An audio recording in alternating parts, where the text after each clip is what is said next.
Chapter 8. We capture the flag.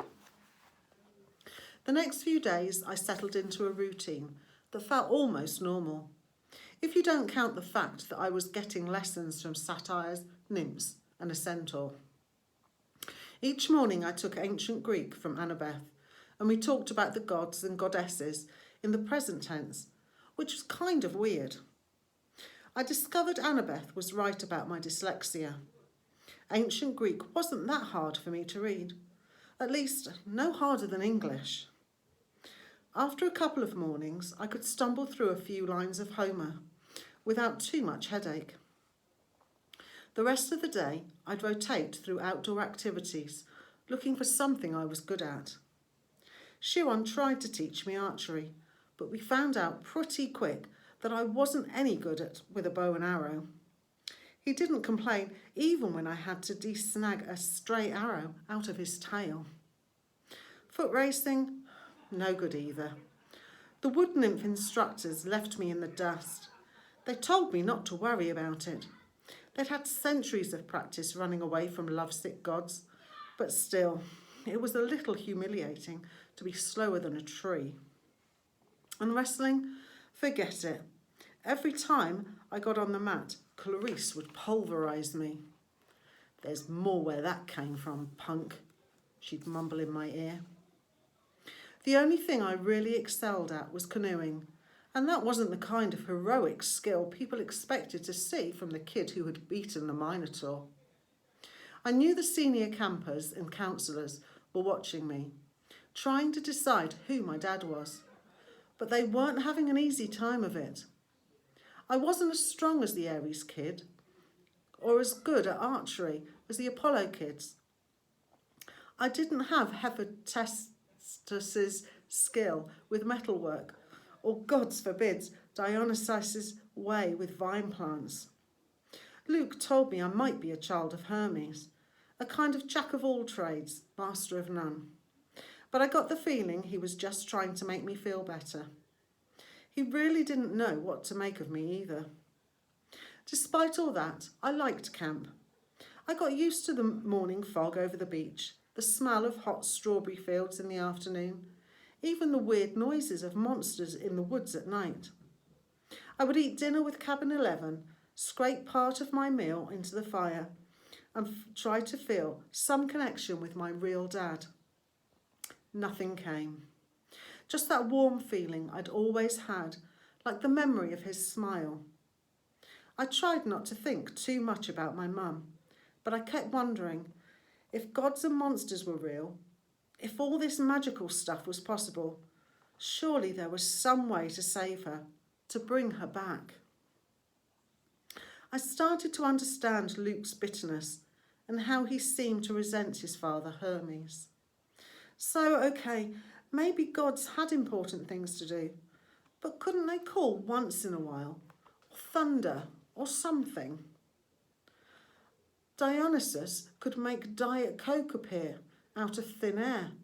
Why couldn't my dad, whoever he was, make a phone appear? Thursday afternoon, 3 days after I'd arrived at Camp Half-Blood, I had my first sword fighting lesson. Everybody from Cabin 11 gathered in a big circular arena where Luke would be our instructor. We started with basic stabbing and slashing, using some straw-stuffed dummies in Greek armour. I guess I did okay. At least, I understood what I was supposed to do, and my reflexes were good. The problem was, I couldn't find a blade that felt right in my hands. Either they were too heavy, or too light, or too long. Luke tried his best to fix me up, but he agreed that none of the practice blades seemed to work for me. We moved on to duelling in pairs. Luke announced he would be my partner, since this was my first time. "Good luck," one of the campers told me. "Luke's the best swordsman in the last 300 years. "Maybe he'll go easy on me," I said. The camper snorted. Luke showed me thrusts and parries and shield blocks the hard way. With every swipe, I got a little more battered and bruised. "Keep your guard up, Percy," he'd say, then whack me in the ribs with the flat of his blade.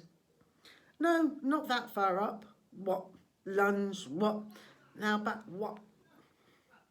By the time he called a break, I was soaked in sweat. Everybody swarmed the drinks cooler and Luke poured ice water on his head, which looked like such a good idea. I did the same. Instantly I felt better. Strength surged back into my arms. The sword didn't feel so awkward. "Okay, everybody, circle up," Luke ordered. "If Percy doesn't mind, I want to give you a little demo." Great, I thought. Let's all watch Percy get pounded. The Hermes guys gathered around. They were suppressing smiles. I figured they'd been in my shoes before and couldn't wait to see how Luke used me for a punching bag. He told everybody he was going to demonstrate a disarming technique, how to twist the enemy's blade with the flat of your own sword so that he had no choice but to drop his weapon. "This is difficult," he stressed. "I've had it used against me. No laughing at Percy now. Most swordsmen have to work years to master this technique." He demonstrated the move on me in slow motion. Sure enough, the sword clattered out of my hand. "Now, in real time," he said, after I'd retrieved my weapon. "We keep sparring until one of us pulls it off. Ready, Percy?" I nodded, and Luke came after me. Somehow I kept him from getting a shot at the hilt of my sword. My senses opened up. I saw his attacks coming. I countered. I stepped forward and tried to thrust on my own. Luke deflected it easily, but I saw a change in his face. His eyes narrowed, and he started to press me with more force. The sword grew heavy in my hand. The balance wasn't right. I knew it was only a matter of seconds before Luke took me down, so I figured, what the heck? I tried the disarming manoeuvre. My blade hit the base of Luke's and I twisted, putting my whole weight into the downward thrust. Clang! Luke's sword rattled against the stones. The tip of my blade was a couple of centimetres from his undefended chest. The other campers were silent. I lowered my sword. Sorry." For a moment, Luke was too stunned to speak. "Sorry?" His scarred face broke into a grin. "By the gods, Percy, why are you sorry? Show me that again." I didn't want to. The short burst of manic energy had completely abandoned me, but Luke insisted. This time there was no contest. The moment our swords connected, Luke hit my hilt and sent my weapon skidding across the floor. After a long pause, somebody in the audience said, "Beginner's luck?" Luke wiped the sweat off his brow. He appraised me with an entirely new interest. "Maybe," he said, "but I wonder what Percy could do with a balanced sword." Friday afternoon, I was sitting with Grover at the lake, resting from a near-death experience on the climbing wall. Grover had scampered on the top like a mountain goat, but the lava had almost got me. My shirt had smoking holes in it. The hairs had been singed off my forearms. We sat on the pier watching the naiads do underwater basket weaving until I got up the nerve to ask Grover how his conversation had gone with Mr. D. His face turned a sickly shade of yellow. "Fine," he said, "just great."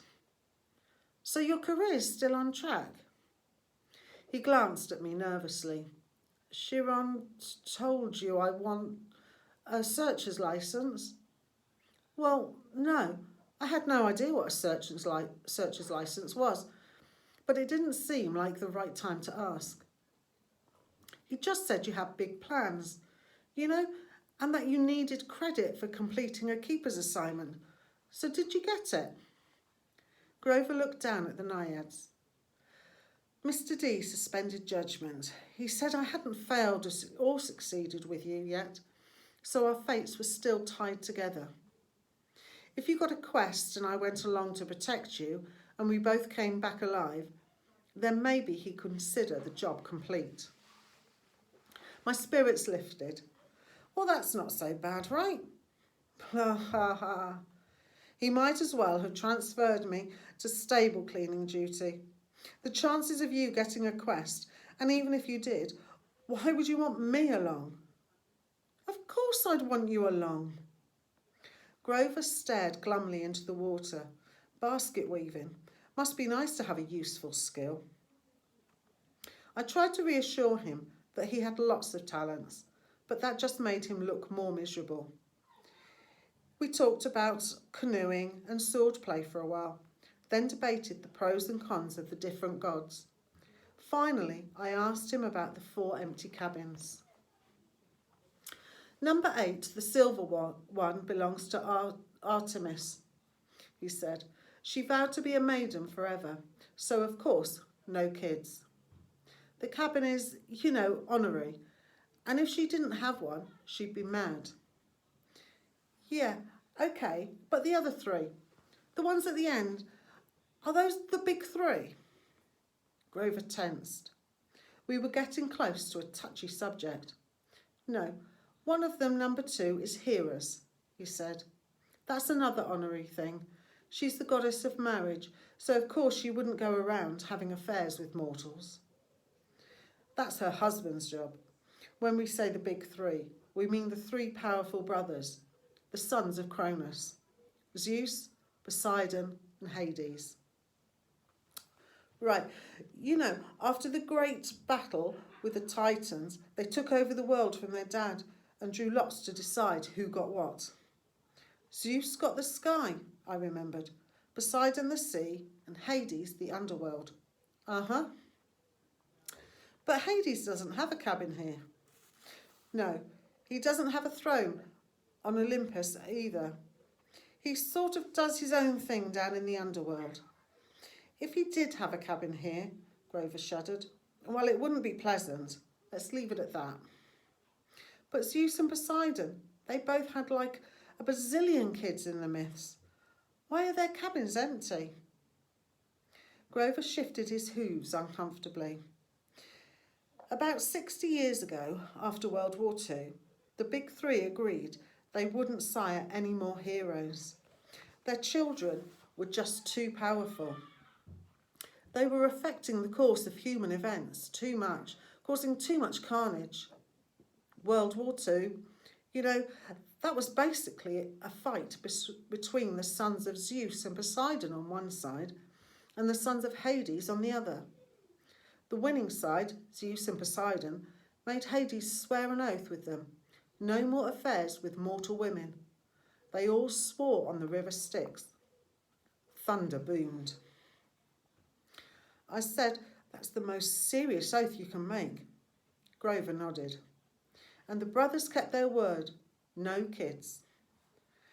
Grover's face darkened. 17 years ago, Zeus fell off the wagon. There was this TV starlet with a big fluffy 80s hairdo, but he just couldn't help himself. When their child was born, a little girl named Thalia, well, the river Styx is serious about promises. Zeus himself got off easy because he's immortal, but he brought a terrible fate on his daughter. But that isn't fair. It wasn't the little girl's fault. Grover hesitated. Percy, children of the big 3 have powers greater than other half-bloods. They have a strong aura, a scent that attracts monsters. When Hades found out about the girl, he wasn't too happy about Zeus breaking his oath. Hades let the worst monsters out of Tartarus to torment Thalia. A satyr was assigned to be her keeper when she was 12, but there was nothing he could do. He tried to escort her here with a couple of other half-bloods she'd befriended. They almost made it. They got all the way to the top of the hill. He pointed across the valley to the pine tree where he'd fought the Minotaur. All 3 kindly ones were after them, along with a horde of hellhounds.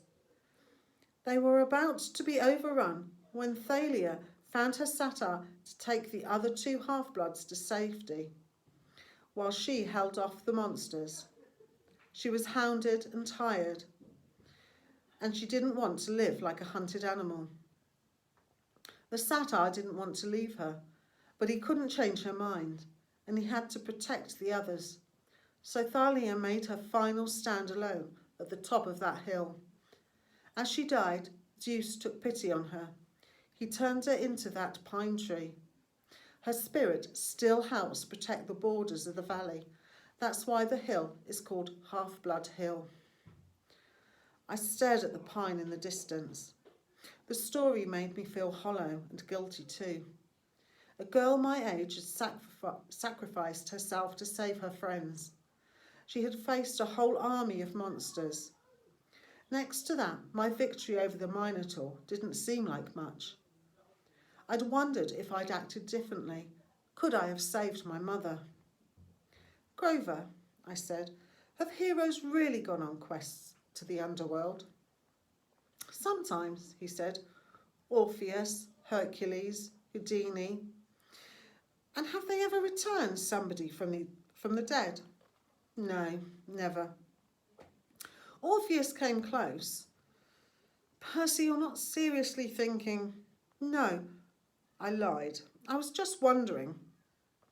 So a satyr is always assigned to guard a demigod? Grover studied me warily. I hadn't persuaded him that I'd really dropped the underworld idea. Not always. We go undercover to a lot of schools. We try to sniff out the half-bloods who have the makings of great heroes. If we find one with a very strong aura, like a child of the big three, we alert Chiron.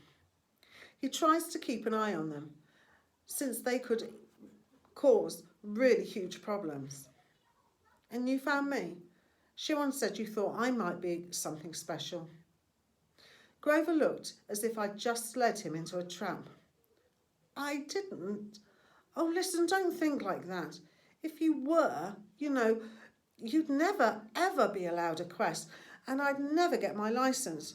You're probably a child of Hermes, or maybe even one of the minor gods, like Nemesis, the god of revenge. Don't worry, okay?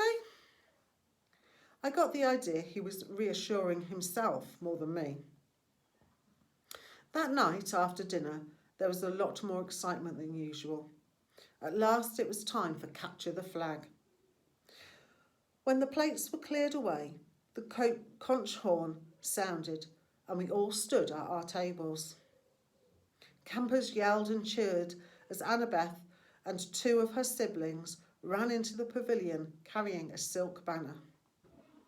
It was about 3 metres long, glistening grey, with a painting of a barn owl above an olive tree.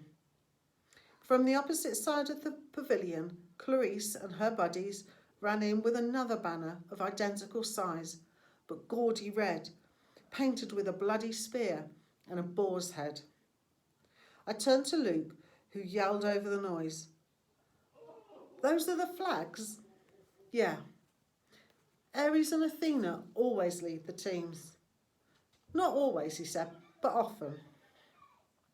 So if another cabin captures one, what do? Repaint the flag? He grinned. You'll see. First we have to get this one. Whose side are you on? He gave me a sly look as if he knew something. I didn't. The scar on his face made him look almost evil in the torchlight. We've made a temporary alliance with Athena. Tonight we get the flag from Ares, and you are going to help. The teams were announced. Athena had made an alliance with Apollo and Hermes, the two biggest cabins. Apparently, privileges had been traded. Shower times, chore schedules, the best slots for activities in order to win support. Ares had allied themselves with everybody else. Dionysus, Demeter, Aphrodite, and Hephaestus, from what I'd seen. Dionysus' kids were actually good athletes, but there were only 2 of them. Demeter's kids had the edge with nature skills and outdoor stuff, but they weren't very aggressive. Aphrodite's sons and daughters I wasn't too worried about. They mostly sat out every activity and checked their reflections in the lake and did their hair and gossiped. Hephaestus's kids weren't pretty, and there were only 4 of them, but they were big and Burley from working in the metal shop all day.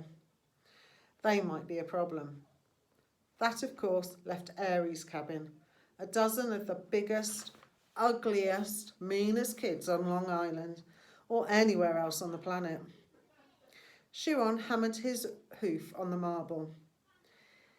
"Heroes," he announced, "you know the rules. The creek is the boundary line. The entire forest is fair game.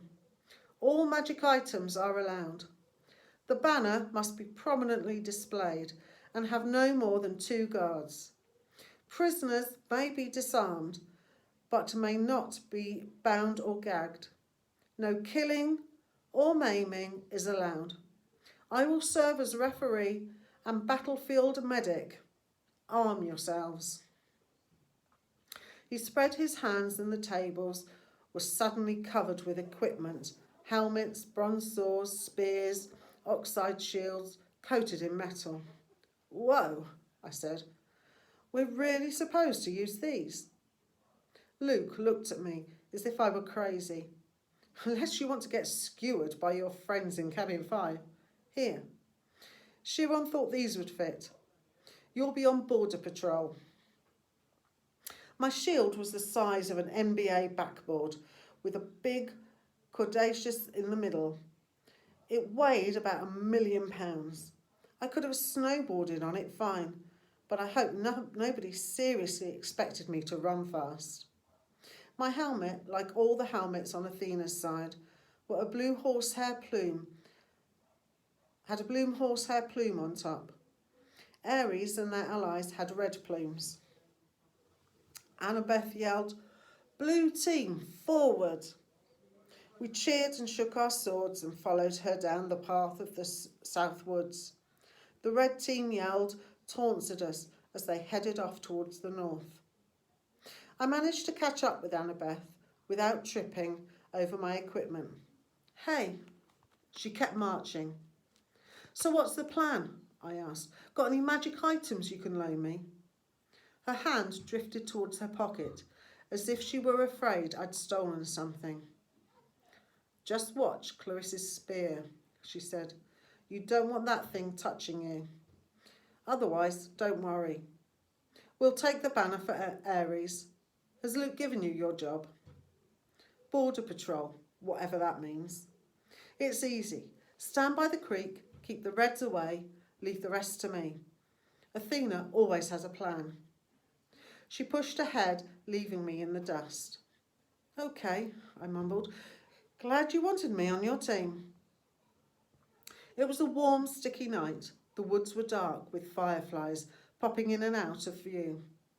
Annabeth stationed me next to the little creek that gurgled over some rocks. Then she and the rest of the team scattered into the trees.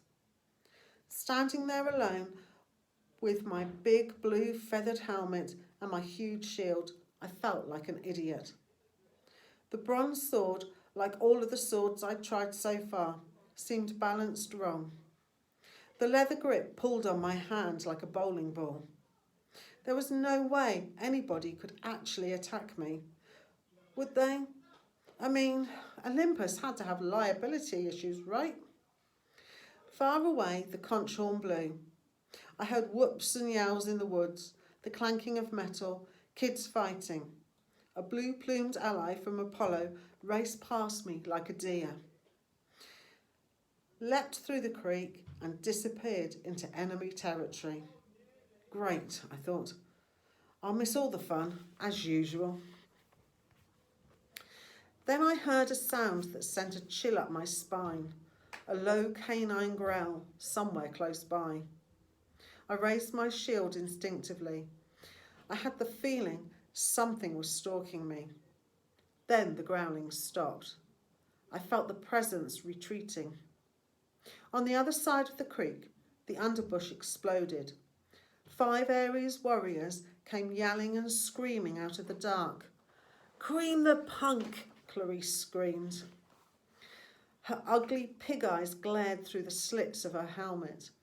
She brandished a 2-metre spear, its barbed metal tip flickering with red light. Her siblings had only the standard issue bronze swords. Not that that made me feel any better. They charged across the stream. There was no help in sight. I could run, or I could defend myself against half the Aries cabin.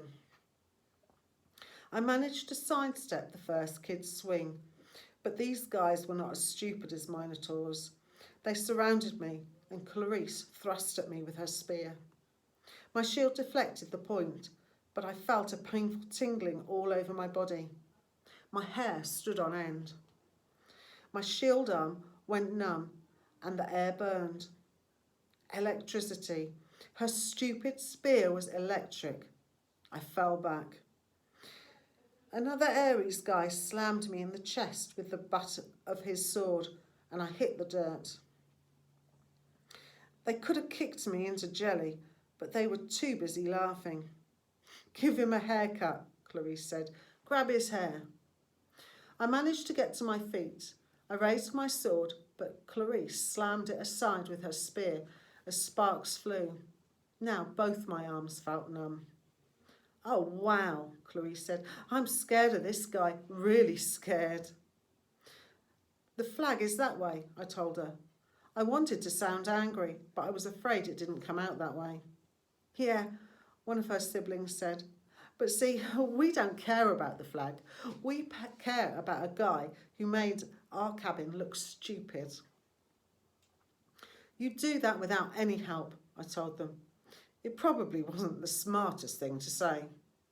2 of them came at me.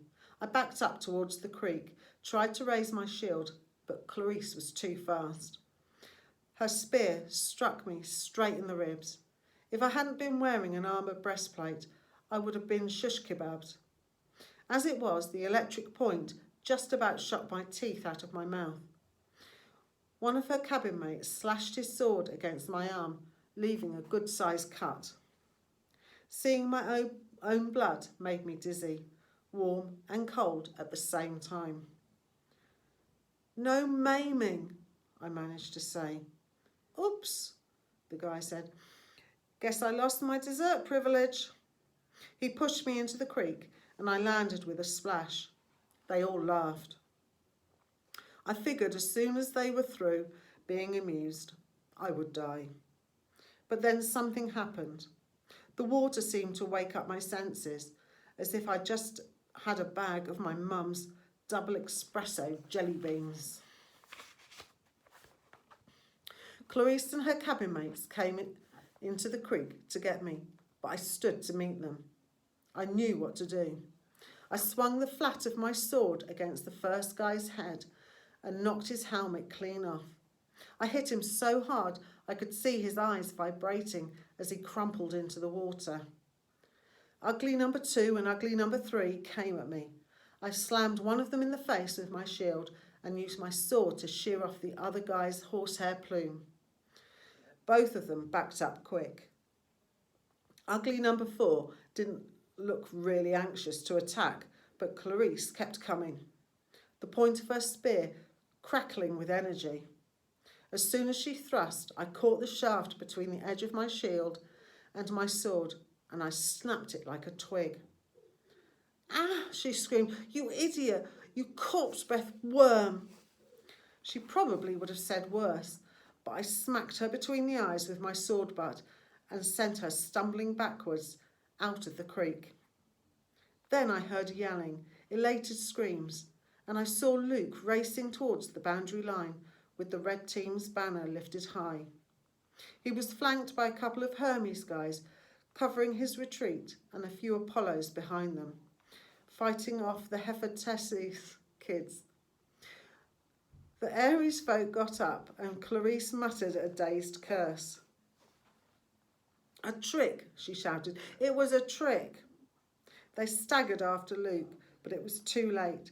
Everybody converged on the creek as Luke ran across into the friendly territory. Our side exploded into cheers. The red banners shimmered and turned to silver. The boar and spear were replaced with a huge caduceus, the symbol of Cabin 11. Everybody on the blue team picked up Luke and started carrying him around on their shoulders. Chiron cantered out from the woods and blew the conch horn. The game was over. We'd won. I was about to join the celebration when Annabeth's voice right next to me in the creek said, "Not bad, hero." I looked, but she wasn't there. "Where the heck did you learn to fight like that?" she asked. The air shimmered and she materialised, holding a Yankees baseball cap as if she'd just taken it off her head. I felt myself getting angry. I wasn't even fazed by the fact that she'd just been invisible. "You set me up," I said. "You put me here because you knew Clarice would come after me, while you sent Luke around the flank. You had it all figured out." Annabeth shrugged. "I told you, Athena always has a plan. A plan to get me pulverised." I came as fast as I could. I was about to jump in, but she said, "You didn't need any help." Then she noticed my wounded arm. "How did you do that?" "Sword cut," I said. "What do you think?" "No, it was a sword cut. Look at it." The blood was gone. Where the huge cut had been, there was a long white scratch, and even that was fading. As I watched, it turned into a small scar and disappeared. I didn't get it," I said. Annabeth was thinking hard. I could almost see the gears turning. She looked down at my feet, then at Clarisse's broken spear, and said, "Step out of the water, Percy." "What?" "Just do it." I came out of the creek and immediately felt bone tired. My arms started to go numb again. My adrenaline rush left me. I almost fell over, but Annabeth steadied me. "Oh, sticks," she cursed. "This is not good. I assumed it would be use." Before I could ask what she meant, I heard that canine growl again. But much closer than before, a howl ripped through the forest. The campers' cheering died instantly. Chiron shouted something in ancient Greek, which I would realise only later I had understood perfectly. "Stand ready! My bow!" Annabeth drew her sword. There on the rocks, just above us, was a black hound the size of a rhino. My lava-red eyes and fangs like daggers. It was looking straight at me. Nobody moved except Annabeth, who yelled, "Percy, run!"